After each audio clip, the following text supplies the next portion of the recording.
শুধু অচলা নয়, অচলার মধ্যে চপলা। চপলা মানে কি? চপলা মানে হচ্ছে চঞ্চল। হরি হরি বল। তাহলে মেঘের মধ্যে চঞ্চল কে? দেখবেন বিদ্যুৎ হচ্ছে চঞ্চল। আকাশে ঘোর কালো ঘন ঘটা, মেঘের ঘন ঘটা, হ্যাঁ, সরেই না, দুদিন 3 দিন ধরে বৃষ্টি হচ্ছে। তো তার মধ্যে দেখবেন বিদ্যুৎ। সেই বিদ্যুৎ কি করে? একবার দেখা দিয়ে 1 2 3 গুনতে গুনতে দেখবেন নাই, হারিয়ে গেল। তাহলে বিদ্যুৎকে বলা হয় চঞ্চলা বা চঞ্চল। তাই পরমেশ্বরী প্রেমময়ী রাধারানী বলছে, সখীরে আমি দেখলাম অচলা চপলা সহিত তাই। যমুনার কূলে একটি অচলা অর্থাৎ মেঘের উদয় হয়েছে, আর ওই মেঘের গায়ে কি চপলা অর্থাৎ বিদ্যুৎ। সখীগণ বলছে, ও রাধে, মেঘের গায়ে বিদ্যুৎ থাকবে তো স্বাভাবিক। বলে, ওরে, মেঘের গায়ে বিদ্যুৎ একবার দেখা দিয়ে লুকিয়ে যায়, কিন্তু আমি যমুনার কূলে দেখলাম মেঘের গায়ে বিদ্যুৎ জড়িয়ে রয়েছে। নিতাই গৌর হরি হরি হরি বল। আপনারা কোনোদিন দেখেছেন এমন অদ্ভুত দৃশ্য? হরি বল। আমরা কোনোদিন এমন অদ্ভুত দৃশ্য দেখি নাই। রাধারানী বলছে মেঘ স্থির হয়ে রয়েছে, তার মধ্যে বিদ্যুৎ স্থির হয়ে রয়েছে। কেন এ কথা বললেন পরমেশ্বরী রাধারানী? এটা তো দেখা হলো, এবার একটু দর্শনটা উপলব্ধি করি। দর্শনে কি? হরি বল। রাধারানী মেঘকে কার সঙ্গে তুলনা করলেন? শ্রাবণের জল ভরা মেঘ, তার যে রং আমার ভগবানের রং তদ্রূপ। হরি হরি বল। শ্রাবণের জল ভরা মেঘের মতো। তাহলে মেঘ বলতে আমার রাধারানী নব জলধর, নব মেঘ বর্ণ আমার ভগবান শ্রীকৃষ্ণের সঙ্গে তুলনা করলেন। চপলা কি? চপলাকে মানে বিদ্যুৎকে কার সঙ্গে তুলনা করলেন? আমার ভগবানের কপালে কি রয়েছে? হরি বল। কি রয়েছে? তিলক।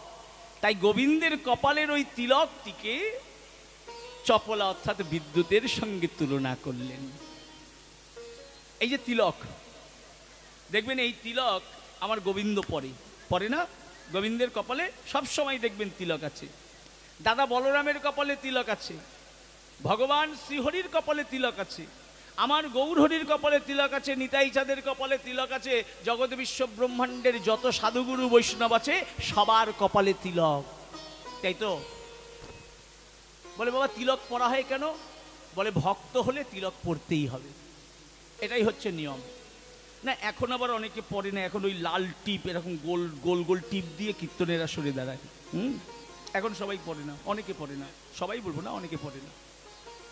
যাই হোক, তারা যে কোন সম্প্রদায় দেখে বোঝা যায় না, এত বড় একটা লাল সিঁদুরের টিপ দিয়ে কীর্তনের আসরে উঠে যায়। যাই হোক, তা তিলক কেন পরা হয়? বলে, যারা ভক্ত হয় তারা তিলক পরে।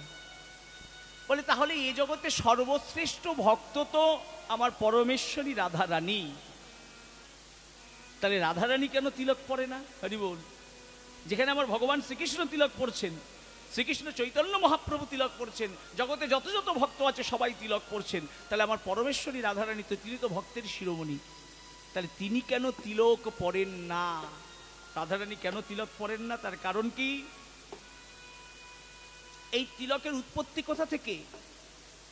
এই তিলকের উৎপত্তি হচ্ছে পরমেশ্বরী প্রেমময়ী রাধারানীর চরণ ধুলি থেকে তিলকের উৎপত্তি, রাধারানীর পদরজ থেকে তিলকের উৎপত্তি।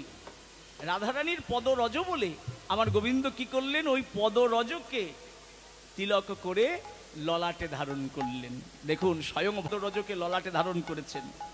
শুধু গোবিন্দ নয়, আজকে আমার গৌরহরি তিলক ধারণ করেছেন। সমস্ত ভক্তগণ ওই রাধা পদরজকে তিলক রূপে ধারণ করে। এই যে তিলক ধারণ করি, এটা হচ্ছে রাধারানীর পদরজ। তাহলে রাধারানী কেন পরে না? বলে, নিজের চরণের রজ কেউ কি কপালে নেবে? কেউ নিজেকে প্রণাম করে? আমরা গুরুজনদের প্রণাম করি, আমরা তো নিজেদেরকে কেউ প্রণাম করি না। তাই রাধারানী আমার তিলক পরেন না। কোনো জায়গায় দেখবেন না আমার রাধারানীর তিলকের ছবি আছে। এখন অনেকে পড়ায় জোর করে। যাই হোক, কিন্তু পরমেশ্বরী রাধারানী কখনো তিলক পরে না। গোবিন্দের কপালে তিলক থাকে, রাধারানীর কপালে তিলক থাকে না। একটু দেখে নেবেন সবাই মিলে, একবার সবাই মিলে বলুন নিতাই গৌর হরি হরি বল। তাই পরমেশ্বরী রাধারানী বর্ণনা দিতে গিয়ে বলছেন, আমার ভগবানের মুখখানি যেন একখানি কালো মেঘ, আর তার মধ্যে যে তিলক, ওইটা কি? ওইটা যেন বিদ্যুতের শিখা। গোবিন্দের তিলকটি যেন বিদ্যুতের শিখা। বলে শুধু কি তাই দেখলাম, আর কি দেখলাম জানিস? বলে আর কি দেখলি? আমি আরো দেখলাম মৃগাঙ্ক রহিত শশাঙ্ক উদয়। হরি বল। মানে কি মৃগাঙ্ক? মৃগাঙ্ক মানে হচ্ছে কলঙ্ক, রহিত মানে নাই, শশাঙ্ক মানে আকাশের চাঁদ। বলে ও রাধে কি বলছিস রে, চাঁদের গায়ে তো কলঙ্ক আছে। বলে হ্যাঁ চাঁদের গায়ে কলঙ্ক আছে সে তো জানি, কিন্তু আজকে আমি যে চাঁদ উঠেছে দেখলাম যমুনার কুল আলো করে, সেই চাঁদের গায়ে কলঙ্ক নাই। একবার সবাই মিলে নিতাই গৌর হরি বল, উলুধ্বনি উলুধ্বনি। কি অপরূপ কথা, বিচার করুন। বলে চাঁদের গায়ে কলঙ্ক আছে, কিন্তু যমুনার কুল আলো করে যে চাঁদ উঠেছে সেই চাঁদের গায়ে আমি কলঙ্ক দেখলাম না। হ্যাঁ, তাহলে কোন চাঁদের গায়ে কলঙ্ক নাই? বলে কৃষ্ণচন্দ্রের গায়ে কলঙ্ক নাই। আমার ভগবানের যে মূর্তি দর্শন করলেন রাধারানী, তার মধ্যে কোনো কলঙ্ক নাই। বলে রাধে আর কি দেখলি? বলে আর কি দেখলাম জানিস? তবে শোন, আমি দেখলাম নাচিছে ময়ূর জলদপরি, নাচিছে ময়ূর জলদপরি, নাচিছে ময়ূর জলদপরি, নাচিছে ময়ূর জলদপরি। অলিকুল আছে চাঁদের ঘেরি, অলিকুল আছে চাঁদের ঘেরি, অলিকুল আছে চাঁদের ঘেরি, অলিকুল আছে চাঁদের ঘেরি। চাঁদ ঘিরে বসেছে, চাঁদ ঘিরে বসেছে, বলে চাঁদ ঘিরে বসেছে, চাঁদ ঘিরে বসেছে। মধুর লোভে ভ্রমর সকল চাঁদ ঘিরে বসেছে, মধুর লোভে ভ্রমর সকল। এই এখনই দেখে এলাম, মধুর লোভে হরি হরি এখনই দেখে এলাম, মধুর লোভে ভ্রমর সকল, এখনই দেখে এলাম, মধুর লোভে ভ্রমর সকল চাঁদ ঘিরে বসেছে।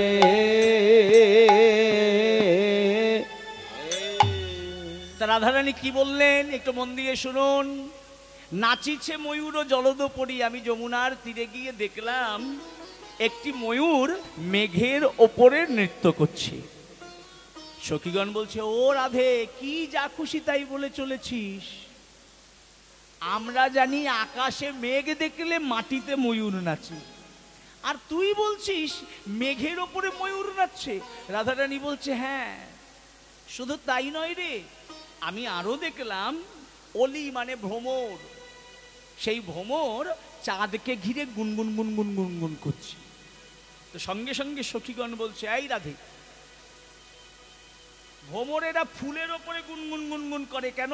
ফুলের মধ্যে মধু আছে, সেই মধু পান করার জন্য।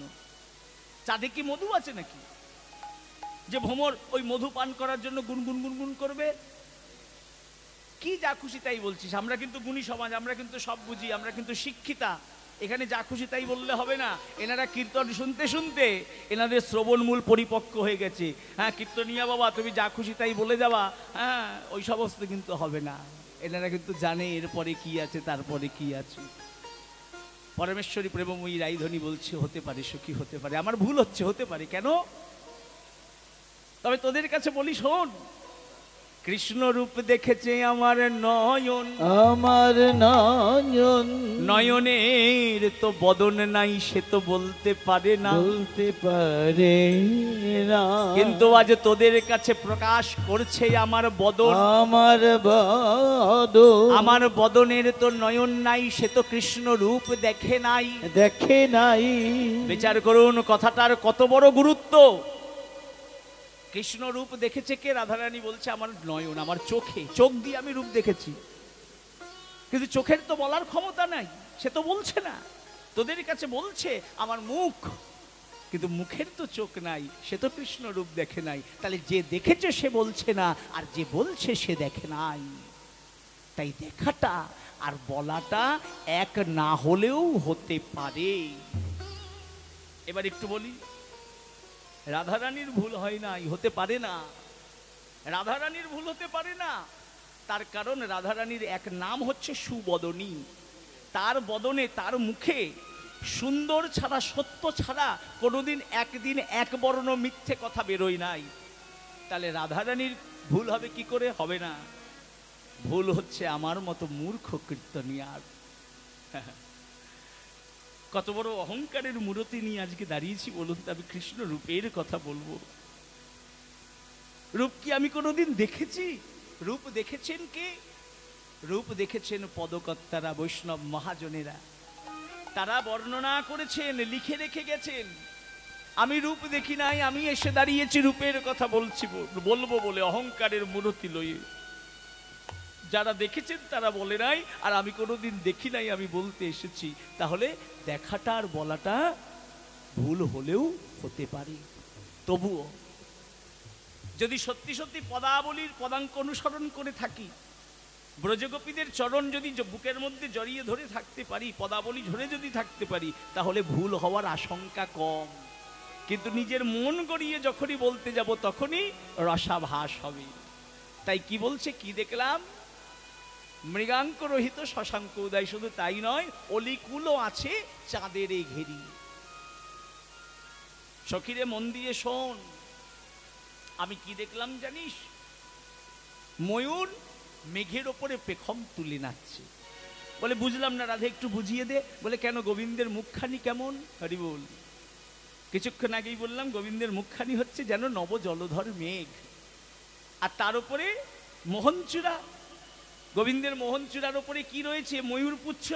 তো গোবিন্দ মাথাটি নাড়িয়ে নাড়িয়ে বাঁশি বাজাচ্ছে, দেখে যেন মনে হচ্ছে ময়ূর পুচ্ছ তুলে পেখম তুলে নৃত্য করছে। নিতাই গৌর হরি হরি বল, নিতাই গৌর হরি বল। কত সুন্দর বর্ণনা, আস্বাদন করুণা। শুধু কি তাই সখীরে, আর কি দেখলাম জানিস? অলিগুলো আছে চাঁদের ঘেরি। অলি মানে ভ্রমরেরা আজকে ফুলের ওপরে গিয়ে বসেনি, চাঁদের ওপরে গিয়ে বসেছে। চাঁদ মানে গোবিন্দের মুখখানি মুখচন্দ্র, একটি চাঁদ, আর তাকে ঘিরে ভ্রমর গুনগুন গুনগুন করছে। বলে ভ্রমরের গায়ের রং কেমন? ভ্রমরের গায়ের রং হচ্ছে কালো। এটা মায়েরা ভালো বুঝতে পারবেন। আমার ভগবান মাথায় চূড়া, হ্যাঁ, তো আমার গোবিন্দের মাথায় তো চাচর চিকুর কেশ, মানে কুচকানো কুচকানো চুল। বাবাদের তো এরকম নেই, বাবাদের তো ছোট ছোট চুল, তাই বাবারা বুঝতে পারবেন না। মায়েদের অনেকের কুচকানো কুচকানো চুল, কুঞ্চিত কেশা। হ্যাঁ, তো যাদের কুচকানো চুল তাদের একটু সমস্যা হয়। কেন?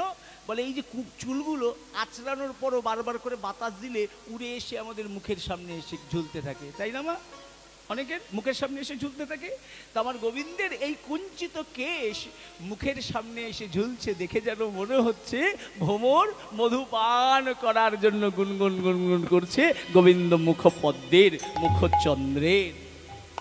শুধু কি তাই সখী, আর কি দেখলাম জানিস? কি দেখলি? তবে শোন। বলি বিকজ সরজ মিলিত বিধু, বিকজ সরজ মিলিত বিধু, বিকজ সরজ মিলিত বিধু, বিকজ সরজ মিলিত বিধু, মেঘের গরজে ঢালিছে মধু, মেঘের গরজে ঢালিছে মধু, মেঘের গরজে ঢালিছে মধু, মেঘের গরজে ঢালিছে মধু, উদয় হয়েছে, উদয় হয়েছে, বলি মিলন হয়েছে, মিলন হয়েছে, বলি চাঁদে আর পদ্মে মিলন হয়েছে, চাঁদে আর পদ্মে মিলন হয়েছে, বলি চাঁদে আর পদ্মে মিলন হয়েছে, চাঁদে আর পদ্মে এই এখনই দেখে এলাম। আর হরি হরি বল। এই এখনই দেখে এলাম, চাঁদে আর পদ্মেতে, এই এখনই দেখে এলাম, চাঁদে আর পদ্মে মিলন হয়েছে।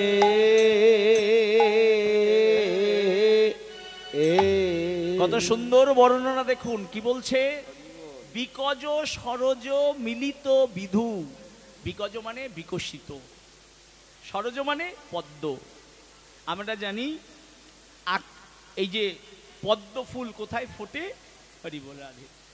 পদ্ম ফুল কোথায় ফোটে গো? ওমা, কোথায় ফোটে? পাকে মানে সরোবরে, তাই তো? হ্যাঁ, তো পরমেশ্বরী প্রেমময়ী রাধারানী বলছেন, আমি দেখলাম একটি পদ্ম ফুল ফুটেছে, দুটি পদ্ম ফুল ফুটেছে, আর যেই না পদ্ম ফুটেছে সঙ্গে সঙ্গে বিধু মানে চাঁদ, চাঁদ এসে পদ্ম ফুলের উপরে বসেছে। যেই না এই কথা বলা, সখীরা তো এবার রেগে গিয়েছে। ও রাধে, কি ভেবেছিস আমরা কি কিছু বুঝি না? ওরে, যখন সকাল হয় আকাশে সূর্য ওঠে তখন পদ্ম ফোটে। চাঁদের সঙ্গে পদ্মের শত্রুতা। যখন সূর্য অস্ত যায়, চন্দ্রদেব আকাশে উদয় হয়, পদ্ম বন্ধ হয়ে যায়, তার পাপড়িগুলো বন্ধ করে ফেলে। রাতের বেলা কারা ফোটে, কে ফোটে? বলে শালুক, শালুক ফুল, শাপলা। বলে চাঁদের সঙ্গে শাপলার মিত্রতা, শালুক ফুলের মিত্রতা, আর পদ্মের সঙ্গে সূর্যের মিত্রতা। তুই বলতে পারতি বিকজ সরজ মিলিত রবি, তা না বলে কি বললি? বিকজ সরজ মিলিত বিধু, মানে চন্দ্র এসে মিলন হয়েছে। রাধারানী বলছে, আমার কথাটা ভালো করে বোঝার চেষ্টা কর সখী রে, হরি বল। দর্শনটা বোঝার চেষ্টা করুন। কি বলছে? আমার গোবিন্দ বাঁশি বাজাচ্ছেন। একবার দেখে নিন, মন দিয়ে ভালো করে দেখে নিন, হরি বল। এই হচ্ছে রূপের দর্শন। আমার ভগবান বাঁশি বাজাচ্ছেন। আমরা আমাদের ভগবানের হাতগুলোকে কি বলি? মুখটাকে বলি বদন কমল, চরণকে বলি চরণ কমল, আর হাতকে কি বলি? কর কমল। দেখুন, একদম পদ্ম ফুলের আকার, যেন সদ্য পদ্ম প্রস্ফুটিত হয়েছে, এখানি ফুল ফুটেছে, পদ্ম ফুল ফুটেছে। তো পরমেশ্বরী রাধারানী বলছে, বিকজ সরজ, দেখে যেন মনে হয় একটি পদ্ম ফুটেছে গোবিন্দের এই বংশী ধরা দেখে। আর তার মধ্যে মিলিত বিধু, এই যে পূর্ণিমার চাঁদ এসে চাঁদে পদ্মে মিলন হয়েছে। একবার সবাই মিলে নিতাই গৌর হরি হরি বল। শুধু কি তাই? শুধু চাঁদে পদ্মে মিলন হয়েছে তা নয়, মেঘেরও গরজে ঢালিছে মধু। আমার গোবিন্দ যে বাঁশি বাজাচ্ছে, সেই বংশীধ্বনি যেন বাজ পড়ার মতো শোনাচ্ছে। বলে, ওরে বাবা, গোবিন্দের বাঁশির ধ্বনিকে রাধারানী বজ্রপাতের সঙ্গে তুলনা করলেন? বলে না, বজ্রপাত যেমন জোরে হয়, আমার গোবিন্দের বাঁশিও জোরে বাজছে, কিন্তু এত জোরে বাজছে তবুও শুনতে ভালো লাগছে, যেন মধু বরিশন হচ্ছে। নিতাই গৌর হরি হরি বল। দেখুন, কোনো কিছু যখন খুব জোরে হয়, আমরা বলি না যতই ভালো হোক না কেন, এই বন্ধ করো তো, একটু কমাও তো, কমাতে পারো না, আস্তে আস্তে শোনো, ভালো গান ভালো লাগবে। তাহলে বেশি জোর আমরা পছন্দ করি না। কিন্তু রাধারানী বলছে, জোরে বাজছে, সবার খারাপ লাগার কথা, কিন্তু তবুও যেন মনে হচ্ছে মধু বরিশন হচ্ছে, মেঘেরও গরজে ঢালিছে মধু। আমার গোবিন্দের বাঁশি বাজে, যার মন যেমন তার কানে বাজে তেমন। গোবিন্দের বংশীধ্বনি কেমন? হ্যাঁ, সবসময় আমার গোবিন্দের বংশীধ্বনি বজ্রপাতের মতো, বাজ পড়ে যেমন ওই রকম জোরে জোরে শোনা যায়। একটা ছোট্ট উদাহরণ দেই, মন দিয়ে শুনুন। গোবিন্দের বাঁশি বাজছে, বৃন্দাবনের আকাশ বাতাস মুখরিত করে। মা যশোদা কি শুনছেন? যশোদা শুনিল বাঁশি, দে ননি দে ননি। যশোদা শুনিল বাঁশি, দেননি দেননি। পিতানন্দ শোনে বাঁশি, এই তো বাধা আনিয়ে। পিতানন্দ শোনে বাঁশি, এই তো বাধায় আমি। পিতানন্দ শোনে বাঁশি, এই তো বাধা আনে। পিতানন্দ শোনে বাঁশি, এই তো বাধায় আমি। মা যশোদা শুনিল বাঁশি, দেননি দেননি। পিতানন্দ কি শুনছে? এই তো তোমার চরণ পাদুকা নিয়ে আসছি। তাই মহাজন বললেন, কি বললেন? বলি, আমি তোমার বাধায় আনি, আমি তোমার বাধায় আমি। ও মহারাজ তোমায় জানাই, আমি তোমার বাধায় আনি। ও মহারাজ তোমায় জানাই, জন্মে নয়, জন্মে জন্মে জন্মে। ও মহারাজ তোমায় জানাই আমি তোমার বাধাই আমি। পিতানন্দ শোনে বাসি এই তো বাধা আনে। পিতানন্দ শোনে বাসি এই তো বাধাই আমি। তাহলে গোবিন্দের বাঁশি বাজছে জয় রাধে শ্রী রাধে বলে। মা যশোদা শুনছে, মা আমার খুব খিদে পেয়েছে, একটু ননি সেবা দাও। আর পিতানন্দ মহারাজ শুনছে কি, পিতা আপনি চিন্তা করবেন না, আপনি যেখানেই থাকুন না কেন আপনার চরণ পাদুকাটা মাথায় করে আপনার চরণতলে পৌঁছে দেব। শুধু কি তাই, কি দেখা গেল, মহাজন বলছেন বৃদ্ধ গোপ গোপী শোনে আশিস মাগিল। বৃদ্ধা গোপ গোপী শোনে আশিস মাগিল। বৃদ্ধা গোপ গোপী শোনে আশিস মাগিল। বৃদ্ধা গোপ গোপী শোনে আশিস মাগিল। জটিলা কুটিলা শোনে পবন গরজিল। জটিলা কুটিলা শোনে পবন গরজিল। বাজ পড়িছে বাজ পড়িছে বাজ পড়িছে বাজ পড়িছে। অত বাঁশি নয় বাঁশি নয় বাজ পড়িছে। এত বাঁশি নয় বাঁশি নয় এমন তারা কৃষ্ণবাদী। বাঁশি নয় হরি বাঁশি হরি নয় বল। এমন তারা কৃষ্ণবাদী। বাঁশি নয় বাঁশি নয় এমন তারা কৃষ্ণবাদী। যেন বাজ পড়িছে। জটিলা কুটিলা শোনে পবন গরজিল। ওরে জটিলা কুটিলা শোনে পবন গরজিল। তাহলে দেখুন গোবিন্দের বাঁশি বাজছে জয় রাধে বলে, আর বৃন্দাবনের বৃদ্ধ গোপগোপীরা কি শুনছে, যেন গোবিন্দ বলছে আপনাদের আশীর্বাদ চাই, আপনারা আশীর্বাদ করুন। গোবিন্দের বাঁশি বাজছে জয় রাধে বলে, আর জটিলা কুটিলা কি শুনছে, জটিলা কুটিলা শুনছে এই সর্বনাশ, এই দরজা জানলা বন্ধ কর, বাজ পড়ছে বাজ পড়ছে। তাহলে দেখুন একই বাঁশি, মা শুনছে মাগো খিদে পেয়েছে খেতে দাও, আর জটিলা কুটিলা শুনছে কি তাড়াতাড়ি দরজা জানলা বন্ধ কর বাজ পড়ছে। এবার সখাটা কি শুনছে আসুন দেখি। সখা গণ শোনে বাঁশি চলো ঘরে যা। সখাগণ শোনে বাঁশি আরে বেলা না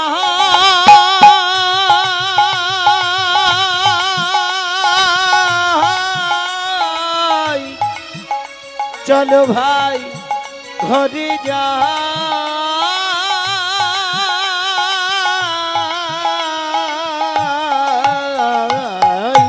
সখাগণ শোনে বাঁশি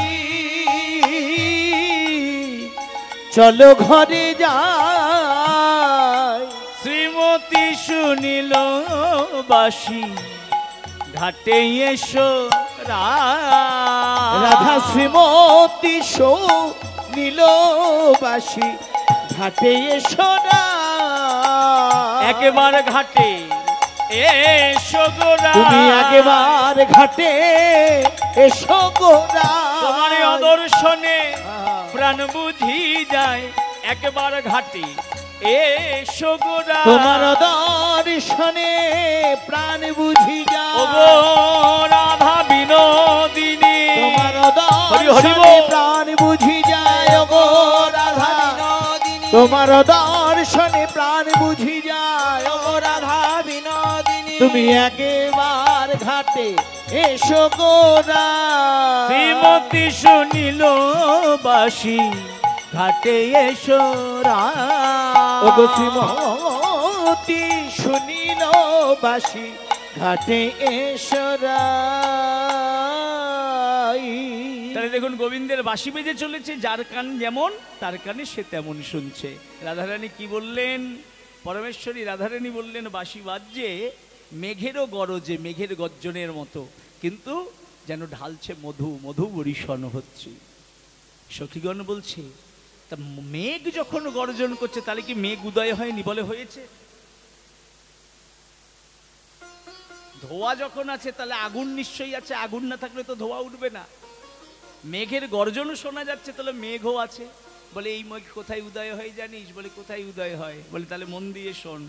আমার হৃদয় মাঝারে উদয় করি, হৃদয় মাঝারে হৃদয় করি, নয়নের পথে বহয়ে বাড়ি, নয়নের পথে বহয়ে বাড়ি, নয়নের পথে বহয়ে বাড়ি, নয়নের পথে বহয়ে বাড়ি, বরিশন হয় গো, বরিশন হয় গো, বরিশন হয় গো, বরিশন হয় গো, কৃষ্ণ প্রেমে বাতাস লেগে বরিশন হয় গো, কৃষ্ণ প্রেমে বাতাস লেগে বরিশন হয় গো, বরিশন হয়। অন্তরে যদি কৃষ্ণ প্রেমের বাতাস থাকে তবে বরিশন হয়, কিন্তু সব নয়নে বরিশন হয় না। মহাজন বলছেন বরিশন হয় না, বরিশন হয় না, বরিশন হয় না, বরিশন হয় না, অপরাধ থাকলে পরে বরিশন হয় না, অপরাধ থাকলে পরে বরিশন হয় না। কত সুন্দর কথা। এই মেঘের বৈশিষ্ট্য কি? হরি বল। আমরা জানি মেঘ যেখানে উদয় হয় সেখানেই বৃষ্টি হয়, কিন্তু এই যে মেঘ উদয় হয়েছে, এই মেঘ যেখানে উদয় হয় সেখানে বৃষ্টি হয় না। কোথায় উদয় হয় আর কোথায় বৃষ্টি হয়? বলে হৃদয় মাঝারে উদয় হরি, নয়নের পথে বহয় বাড়ি। এই মেঘ যদি হৃদয়ে উদয় হয় তবে বরিশন হয় কোথা থেকে? বলে দুই নয়ন থেকে অশ্রুধারা বরিশন হয়নি। তাই গৌর হরি হরি বল। বলে মেঘ অন্তরে উদয় হলেই কি নয়ন থেকে অশ্রুধারা বরিশন হয়? বলে হয়, যাদের অন্তরে প্রেম আছে তাদের হয়, সবার হয় না। বলে কার হয় না? বলে যাদের অন্তরে বৈষ্ণব অপরাধ আছে, তারা যতই কৃষ্ণ কথা আস্বাদন করুক না কেন, নয়নের পথে বাড়ি বরিশন হয় না। কত বড় কথা বললেন আমার পরমেশ্বরী রাধারানী। পরিশেষে কি বললেন? রাধারানী ডেকে বলছেন, শোন সখী, আমার কি মনে হয় জানিস? কি মনে হয়? বলি মোর মনে হয় বিজুরি হয়ে, মোর মনে হয় বিজুরি হয়ে, মোর মনে হয় বিজুরি হয়ে, মোর মনে হয় বিজুরি হয়ে, জড়ায়ে থাকি সেই মেঘের গায়ে, জড়ায়ে থাকি মেঘের গায়ে, জড়ায়ে থাকি সেই মেঘের গায়ে, জড়ায়ে থাকি মেঘের গায়ে। জ্ঞান দাসে কহে নাহে তো আন, জ্ঞান দাসে কয় নাহি কো আন, জ্ঞান দাসে কহে নহে তো আন, জ্ঞান দাসে কহে নহে কো আন, যে কহেলা ধনী সেই তো প্রমাণ, যে কহেলা ধ্বনি সেই তো প্রমাণ। উদয় হবে গো, উদয় হবে গো, মিলন হবে গো, মিলন হবে গো, নদিয়া নগরে গিয়ে মিলন হবে গো, নদিয়া নগরে গিয়ে, মেঘ বিজুরি জরাজরি, নদিয়া নগরে গিয়ে, মেঘ বিজুরি জনাজরি, এই নদিয়া নগরে গিয়ে মেঘ বিজুরি জনাজরি, মিলন হবে গো। ও কত সুন্দর অপূর্ব কথা, কি সুন্দর কথা। পরমেশ্বরী রাধারানী বললেন, আমার মাঝে মাঝে মনে হয়, মোর মনে হয় বিজুরি হয়ে, আমার মনে হয় আমি বিদ্যুৎ হয়ে ওই চাঁদের গায়ে গিয়ে জড়ায়ে থাকি, ওই মেঘের গায়ে গিয়ে জড়ায়ে থাকি, ওই মেঘকে জড়িয়ে ধরে থাকি। পদকর্তা জ্ঞানদাস একপাশে দাঁড়িয়ে বলছেন, হে রাধে, তোমার এই মনোবাসনা পূর্ণ হবে কবে? যখন নদিয়া নগরে যাবে। নদিয়া নগরে গৌরাঙ্গ মূর্তি কেমন হবে?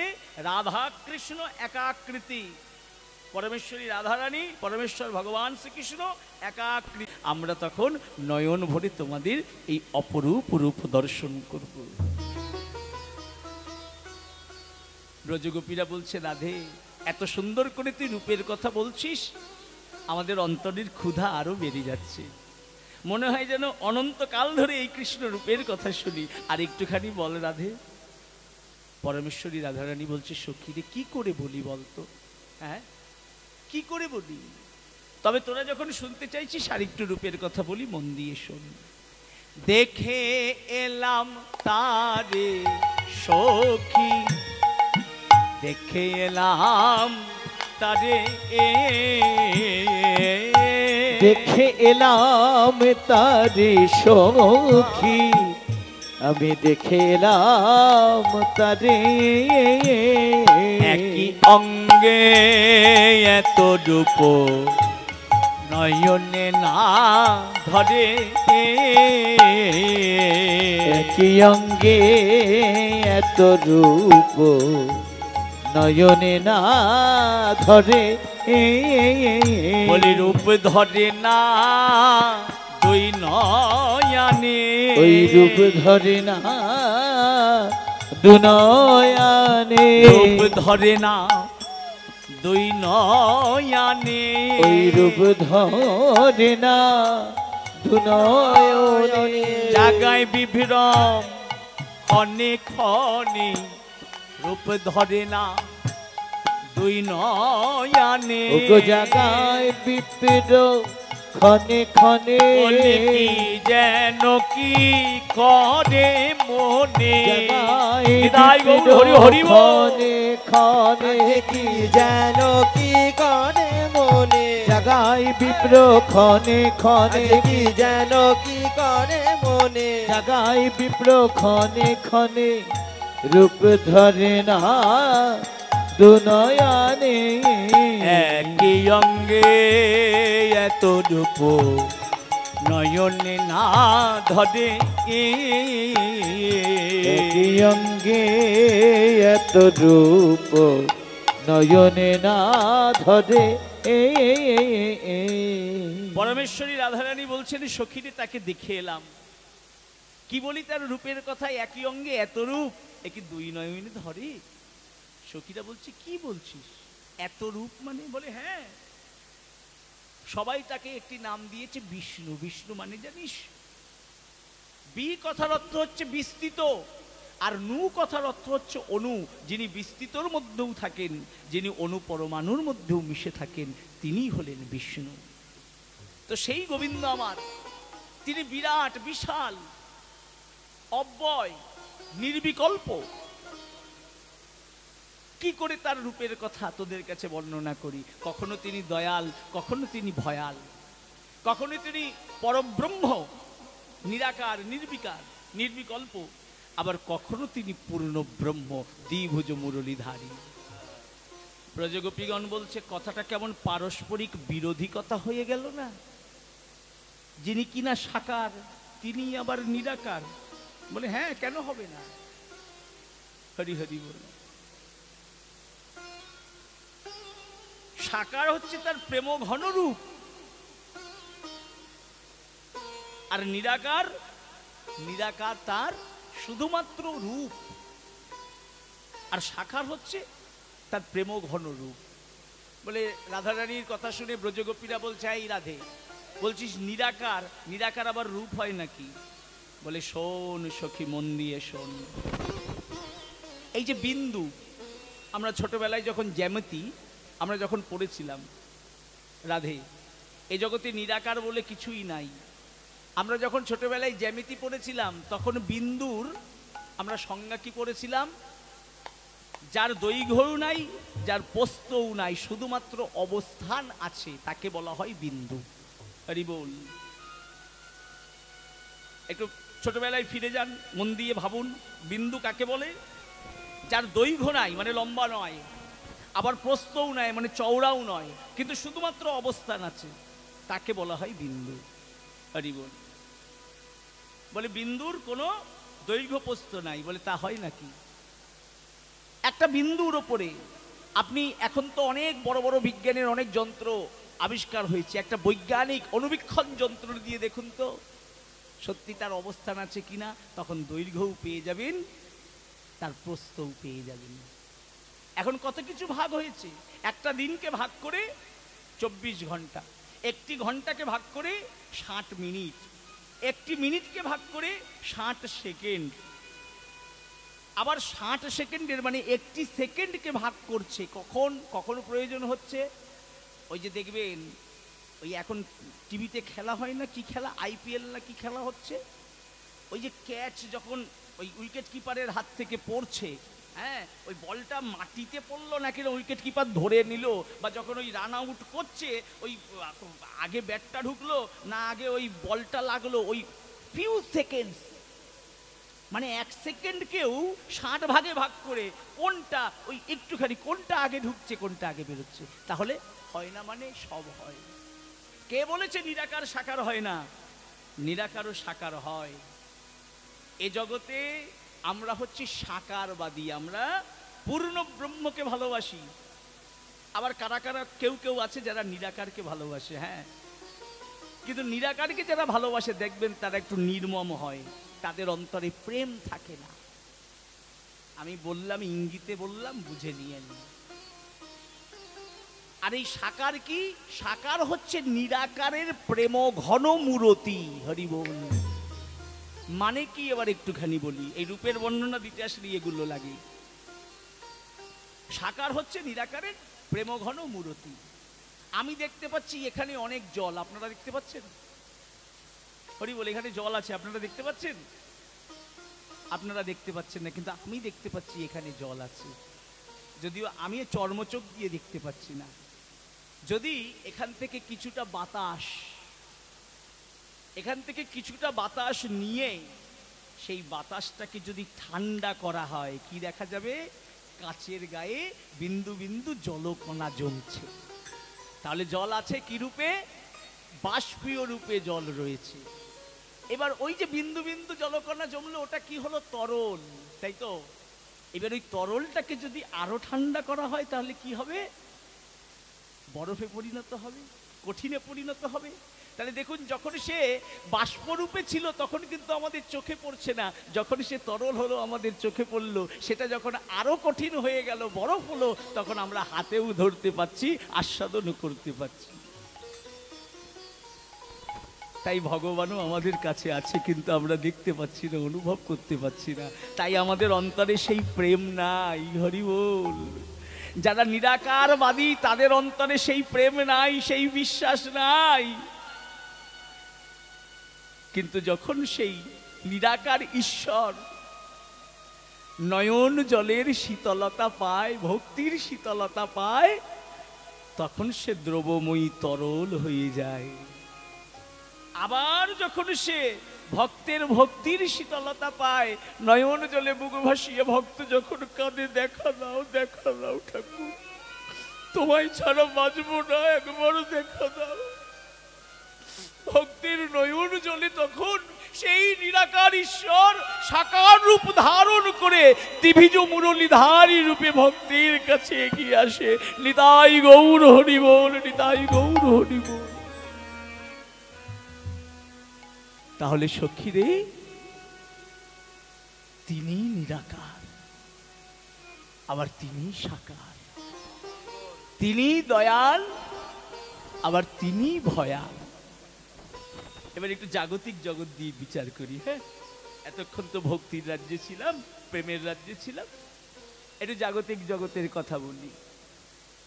হরি বল, হরি বল। কারণ প্র্যাকটিক্যালি প্রমাণ না দিলে তো এখনকার দিনে সবাই মানতে চায় না। এখন সংস্কারে ভরে গিয়েছে, সবাই এখন সত্যের সন্ধানে বেরিয়ে পড়েছে। তাই একটু প্র্যাকটিক্যালি কথা বলি। হরি বল। ঠাকুর শ্রী রামকৃষ্ণদেব, তখন তার বয়স মাত্র 46 বছর। ঠাকুরের তখন বেশ নাম ডাক হয়েছে। হ্যাঁ, দক্ষিণেশ্বরে ভবতারিণী মন্দিরে এক পাগল ঠাকুর, যাকে যা বলে তাই হয়। হ্যাঁ, কলকাতার সব মান্যগণ্যী ব্যক্তিরা তার সঙ্গে সাক্ষাৎ করতে আসছে, দেখা করতে আসছে। কেশবচন্দ্র সেন, বিজয় কৃষ্ণ গোস্বামী, এমনকি অনেক বড় বড় সব ঠাকুরকে দেখতে আসছে রাধে।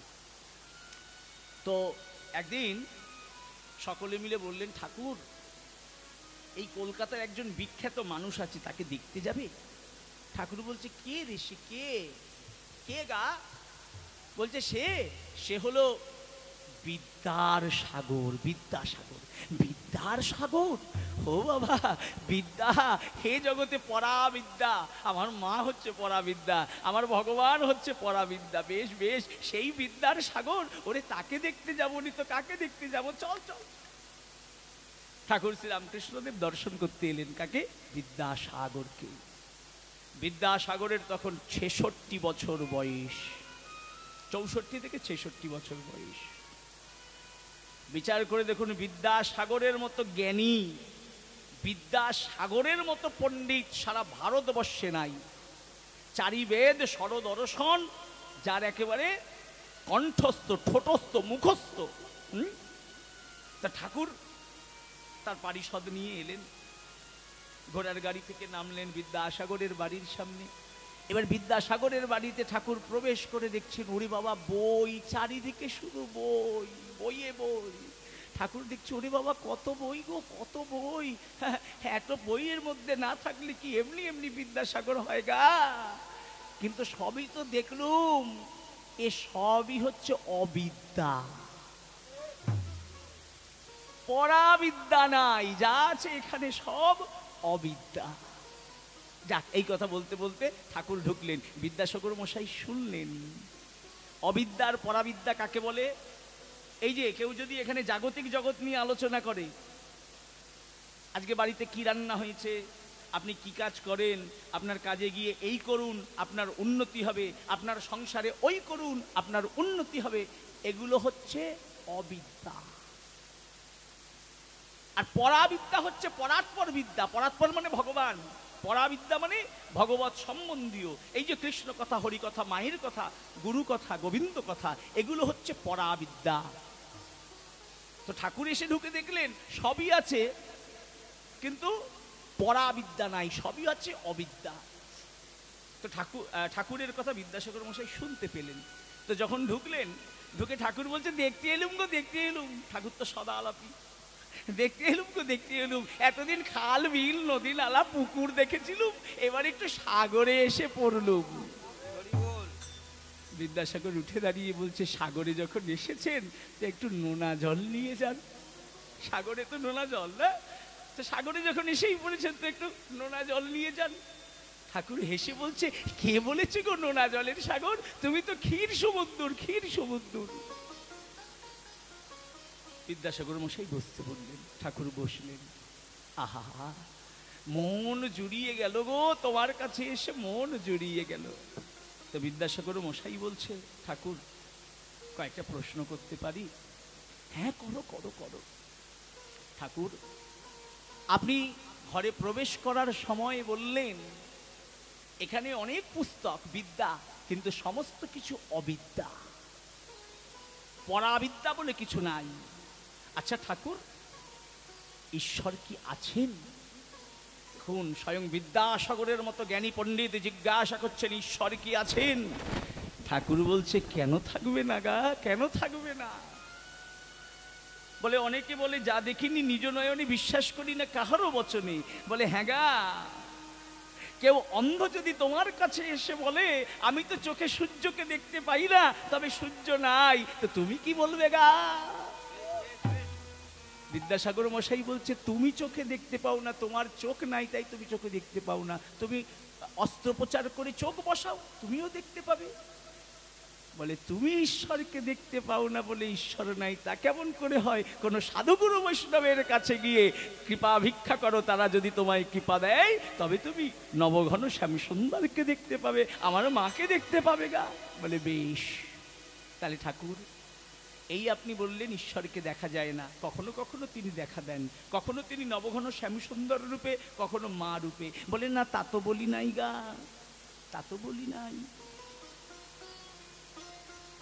সেই পরব্রহ্ম তিনি, পূর্ণ ব্রহ্ম, তিনি তোমাকে দেখা দেবেন কি রূপে? তিনি তোমার মন পরীক্ষা করবেন, তুমি কোন রূপ ভালোবাসো। তুমি যদি দয়াল রূপে ভালোবাসো, দয়াল রূপে দেখা দেবে, তুমি যদি ভয়াল রূপে ভালোবাসো, ভয়াল রূপে দেখা দেবে গা। যেমন কংস মামা, সেও কৃষ্ণ ভক্ত ছিল গা, কিন্তু সে শত্রু রূপে সব সময় তার ভাগ্নেকে চাইতো, তাই ভগবান শত্রু রূপে গিয়েছে। নিজের ভাগ্নে হয়েও শত্রু রূপে গিয়েছে। আর ওই যে সর্বরী নয়ন